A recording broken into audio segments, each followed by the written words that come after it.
Danielle, and today we're talking about how to be productive when you're working from home. So maybe you've had to move your work life into your house because of coronavirus, or maybe you just started a new job where you're working virtually and you're just trying to get acclimated. Either way, that's what we're talking about today. And I actually worked in a job for 3 years where pretty much all of my work life was online. I was spending my days on Zoom and working from home, and yes, that came with issues, and I'm remembering that now because after a few months of working a new job now, it's required for us to work from home because of COVID-19. So I am definitely in that adjustment period after a little over a week of coming back to working from home.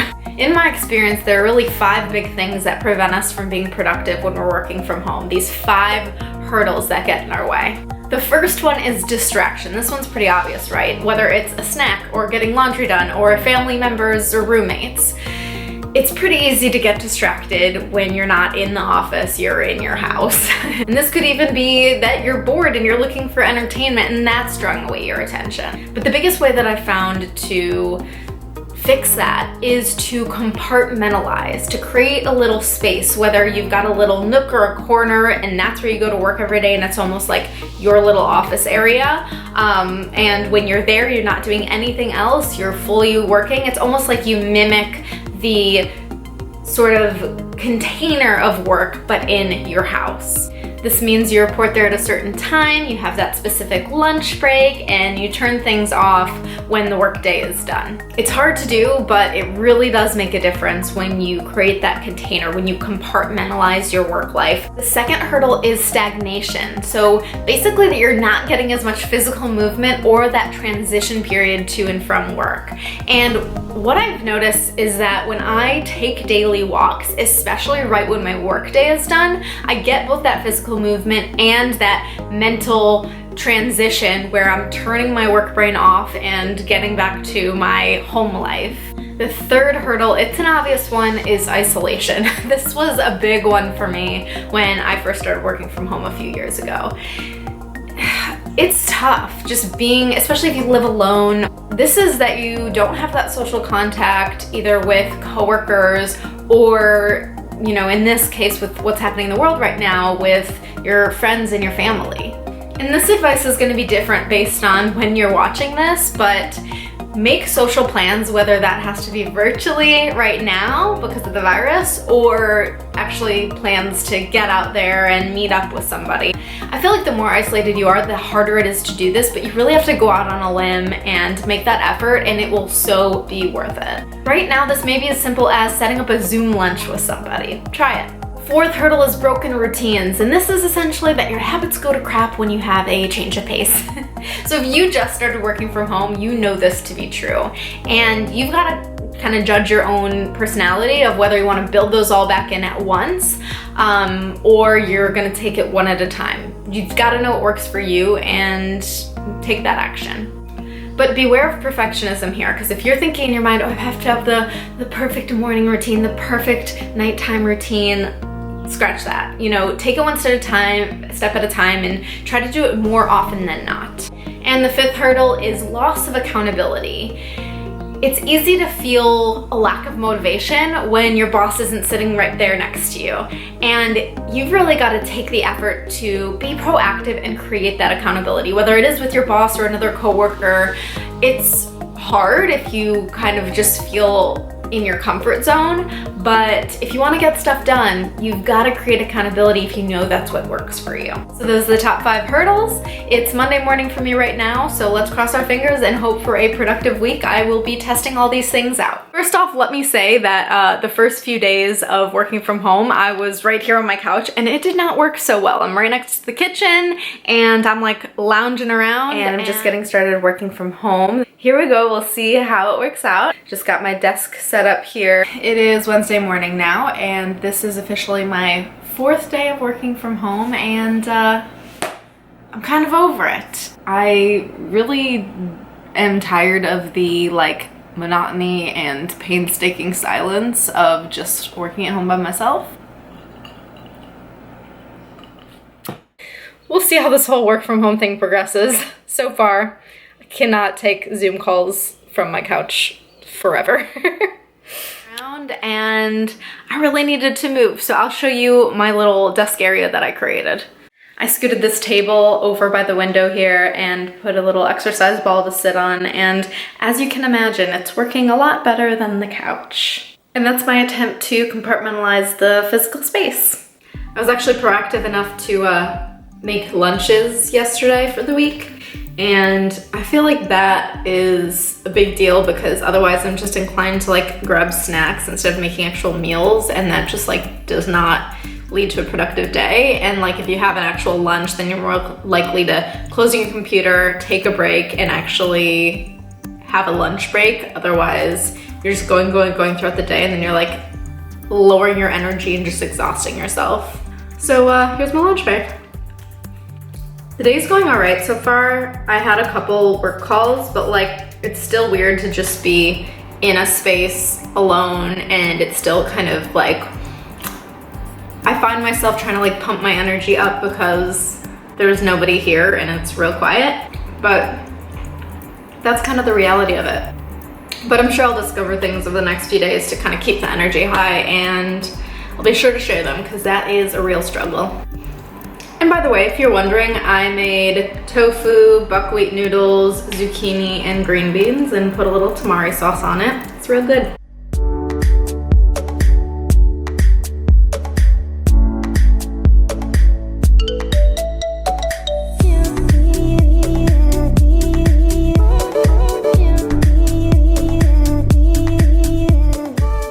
Hello, it is now Tuesday morning.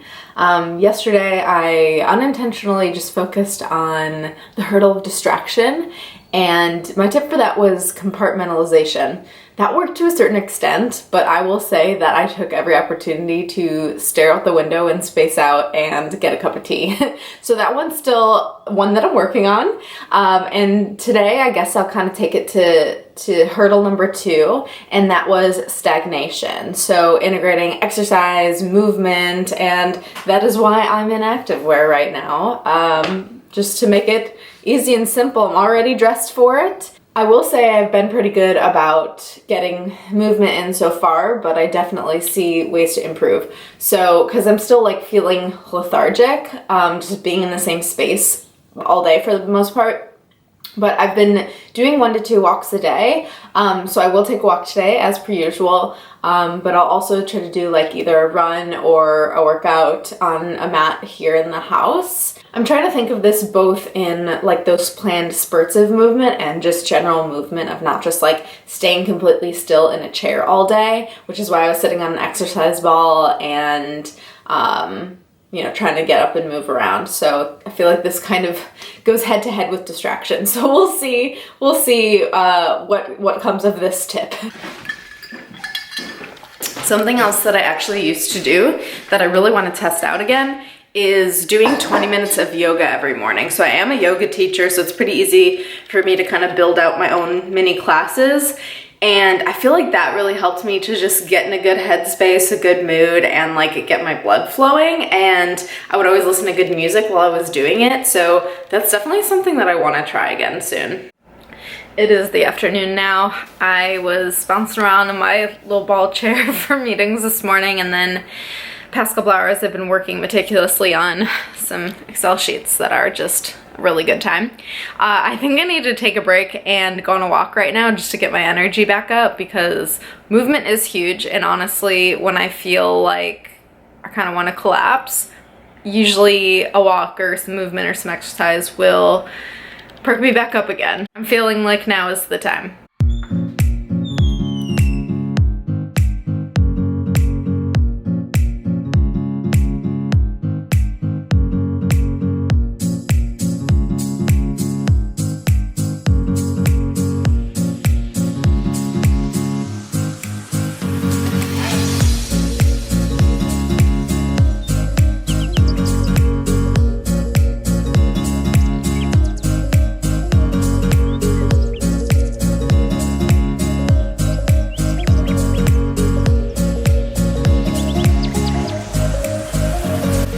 I seriously love walks because you just get to get out in the fresh air, see flowers, see people's cute puppies, and you just come back with a refreshed mind.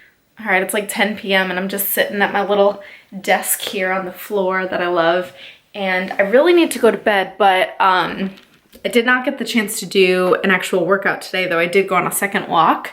So I'm gonna probably do some yoga tomorrow morning to kind of wrap up the little movement section. And then we're gonna talk about isolation. Woohoo! The best. You know what that actually reminds me of? That little like SpongeBob clip. Hold on. Wait, yes, this is it. Finally, I found a place where I can be all. Oh my god, my life is complete right now.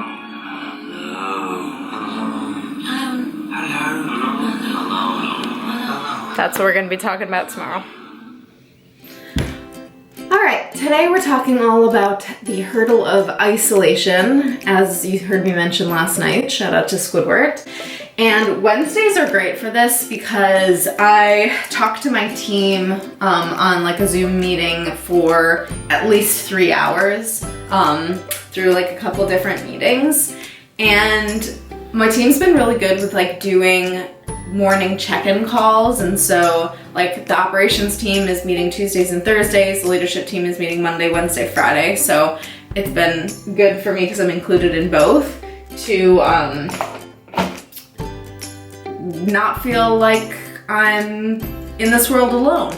I also feel like my team's really good about just like calling each other when we need something. And right now, like, I really don't mind. I'd rather just like catch up and be like, hey, what do you need? Than like feel like I'm forgetting that I have a team. And then beyond that, I've been calling family and friends and just like making sure to reach out to people because I feel like that really helps like feel connected to others, and it really makes a difference. So I've had some great conversations on the phone, on my walks and stuff. And then my friends have been doing like a group video chat just with everything that's happening in the world right now. And that's kind of what's been working. I stepped out onto my underutilized screened-in porch chair to give a little debrief. So far the day has been pretty productive. I feel like as long as I have like some sense of connection with other humans, I can pretty much just like make a list, check things off one at a time, and I'm good. So like a couple of my coworkers just hopped on Zoom and we just chatted a little bit. We ended up just like talking about some business stuff, but it's just nice to talk to people, and as long as I feel like I check that box, it's taken care of for the most part, I'm good to go in terms of isolation. The advantage that I do have is that my team is pretty social and we're like human oriented. So if I were on a team of people who like didn't care about that, I think it would be really hard because I would be like the one reaching out to everybody and everyone else would kind of be like, I'm just gonna get my stuff done. So I feel like that's usually more of the case where you might have a hard time and you might have to tap more into social connections because you don't feel as connected to your team. Honestly, if your team doesn't want to check in and they're like totally introverted, check in with your friends. I mean, like, your boss isn't gonna care if you're having a 5-minute conversation with a friend about their workday if it's gonna make you more productive. Like I said, luckily I was able to get a lot of my stuff done this morning, and the majority of my afternoon will be on Zoom with my team, which I always find entertaining because we have a great team dynamic. Yeah. Are you purposely trying to talk in a mean or a deep manly voice? Well, they sound like you need. Yeah.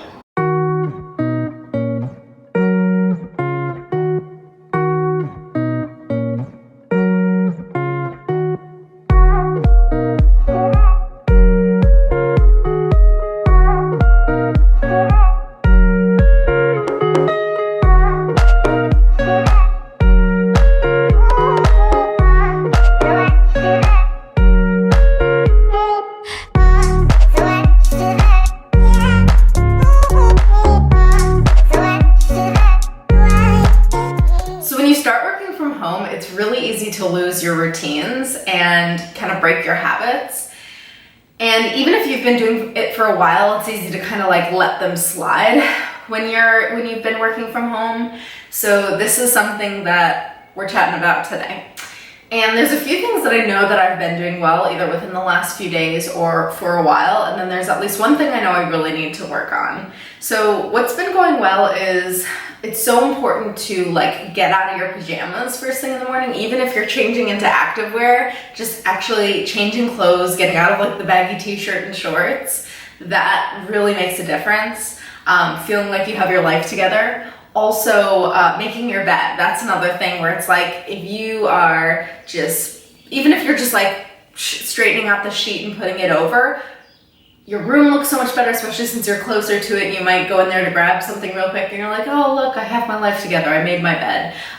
Or, you know, when you get in bed at night, you just like feel like things are orderly. And then just like eating real meals is another thing where my first few days working from home, like a week and a half ago, or I guess almost 2 weeks ago now, I was like snacking for meals, and that just like didn't allow me to have an actual break or like eat real food, and I've switched that, and that's made a big difference.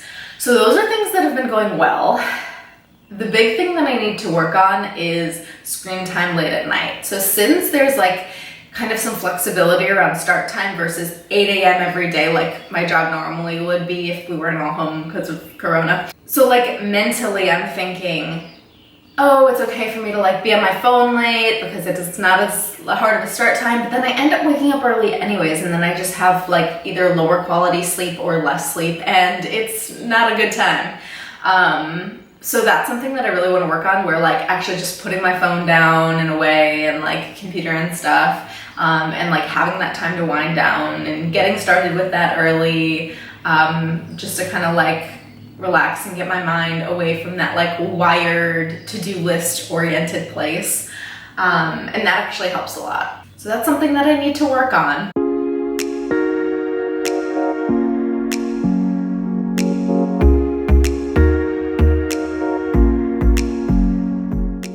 Still Thursday the afternoon now, but I'm feeling overly eager, so why don't we just talk about the fifth hurdle, which is loss of accountability or feeling less motivated because there isn't that same structure and accountability built in when you're working from home. The most helpful thing that I've found to understand this one is a personality assessment called the 4 Tendencies. It's created by this habit expert, Gretchen Rubin. She wrote The Happiness Project and she has a podcast called Happier, and I love her thought process on this. This framework talks about how we deal with expectations, internal expectations like goals we have for ourselves or resolutions, and external expectations like a task that someone else asks us to get done. And it breaks it into 4 categories, hence the 4 tendencies. And so there are people who readily respond to inner and outer expectations. There are people who resist both. Some respond better to outer expectations and some respond better to inner expectations.